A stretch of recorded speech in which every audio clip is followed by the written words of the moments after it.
आज शुरू करते हैं प्लेटो। प्लेटो के बारे में जो भी है वो लिखा हुआ है यहाँ कि जन्म हुआ था इसका 428 ईसा पूर्व में और मर गए ये 347 में, ये ईसा पूर्व है, ईसा पूर्व में हुआ था। चलिए, मतलब इसका गुरु जो है, प्लेटो का गुरु सुकरात को माना जाता है। सुकरात के बाद आता है प्लेटो, प्लेटो के बाद आता है अरिस्टो। ये सब मतलब सबसे पहले सुकरात को पढ़ना होता है, क्योंकि मतलब पहले किसी को पढ़ सकते हैं, लेकिन सुकरात जो है वो प्लेटो का गुरु था, और प्लेटो जो था वो अरस्तु का गुरु था। ऐसे ही अरस्तु जो था वो सिकंदर का गुरु बना, मतलब रहा। तो सिकंदर का तो कोई मतलब उतना नहीं, लेकिन ये तीनों फिलॉसफी में पढ़ना होता है, सुकरात, प्लेटो और अरस्तु।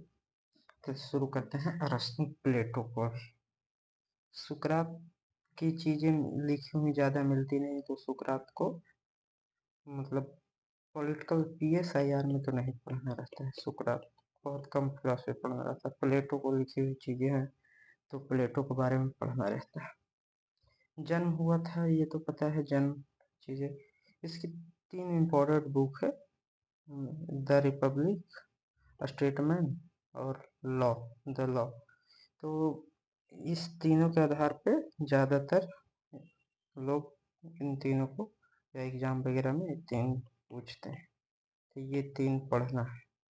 रिपब्लिक में जो है वो ज्यादा, इसका सबसे फेमस बुक द रिपब्लिक को माना जाता है। रिपब्लिक में इन्होंने बताया आइडियल स्टेट, मतलब आदर्श राज्य, व्यक्ति और राज्य के बारे में, राजा सबके बारे में।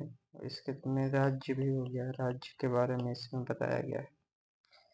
अब सबसे बड़ा बात है व्यक्ति। व्यक्ति के बारे में जो कहा है द रिपब्लिक, द रिपब्लिक जो है व्यक्ति के बारे में क्या कहा है, तो इसमें व्यक्ति को जो है 3 आधार पर या 3 भागों में बांटा गया है। मतलब व्यक्ति के माइंडसेट लेवल को 3 आधार पर बांटा गया है। पहला तो है वही विवेक प्रधान व्यक्ति। तो कहा गया है प्लेटो के अनुसार कि जो जिस व्यक्ति का विवेक ज्यादा अच्छा होगा, मतलब उसका माइंडसेट अच्छा होगा, माइंड हाई लेवल की होंगी, वो शासक बनेगा। ठीक है, प्लेटो के अनुसार जो साहस प्रधान व्यक्ति होगा वो सैनिक बनेगा, और जो तृष्णा प्रधान तृष्णा प्रधान मतलब सामान्य धन दौलत बिजनेस माइंडसेट वाला व्यक्ति, वो उत्पादक वर्ग बनेगा। मतलब वैसे इसको कह सकते हैं उत्पादक वर्ग।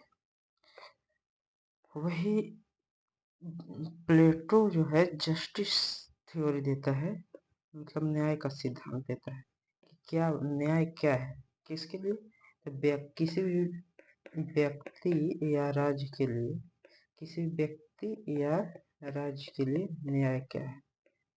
तो न्याय का सिद्धांत देते हुए इसको ऐसे कनेक्ट कर पड़े हैं कि जो मतलब शिक्षा के सिद्धांत से ये डिफाइन होता है उनका न्याय का सिद्धांत। शिक्षा का क्या सिद्धांत है उनका? शिक्षा का सिद्धांत है कि शिक्षा को 3 भागों में बांटा है। पहले 10 से 20 वर्ष, 20 से 30 वर्ष, 30 से 35 55 वर्ष लग। तो ये प्राथमिक शिक्षा 10 से 20 वर्ष की रहती है। प्राथमिक शिक्षा और द्वितीय शिक्षा 20 से 30 वर्ष की रहती है, और ये है तृतीयक शिक्षा 30 से 55 वर्ष में। तो इसमें होता क्या है कि प्राथमिक शिक्षा में प्लेटो कहता है कि इसमें संगीत और व्यायाम पढ़ाया जाए। क्या पढ़ाया जाए? बच्चे को संगीत, मतलब 10 से 20 वर्ष के, संगीत और व्यायाम, बस इसमें पढ़ाया जाए। कि व्यक्ति को 3 सब्जेक्ट पढ़ाया जाए। 3 सब्जेक्ट कौन कौन? पहला मैथ यानी कि गणित, दूसरा ज्योतिष, और तीसरा ज्यामिति, ज्योमेट्री। ठीक है, ये 3 सब्जेक्ट पढ़ाया जाए। अब तृतीयक शिक्षा में क्या कहता है? इसमें कहता है कि व्यक्ति को दर्शन शास्त्र पढ़ाया जाए, मतलब फिलॉसफी पढ़ाया जाए, और यही दर्शन शास्त्र वाले व्यक्ति जो है ना, यहाँ डायरेक्ट राजा, मतलब विवेक प्रधान व्यक्ति माने जाएंगे और वो राजा बनेंगे जो उत्तीर्ण होंगे, मतलब जो भी ये फिलॉसफी पढ़ेगा उसमें से राजा चुने जाएंगे। ये कहता है प्लेटो। मतलब 10 से 20 वर्ष में जो प्राथमिक शिक्षा में उत्तीर्ण हो गए, मतलब पास हो गया, वो जाएंगे द्वितीयक शिक्षा ग्रहण करने, और द्वितीयक शिक्षा में जो पास हुआ वो तृतीयक शिक्षा ग्रहण करने। अगर कोई व्यक्ति संगीत व्यायाम करके प्राथमिक शिक्षा ग्रहण करके छोड़ देता है तो उसको आप राजा नहीं बना सकते हैं। अगर द्वितीयक शिक्षा में अगर व्यक्ति छोड़ देता है पढ़ाई तो भी उसको राजा नहीं बनाया जा सकता। वो व्यक्ति राजा बनाया जा सकता है जो तृतीयक शिक्षा में उत्तीर्ण होता है, पास होता है, उसमें से चुने जाएंगे, वो व्यक्ति को राजा बनाया जाए।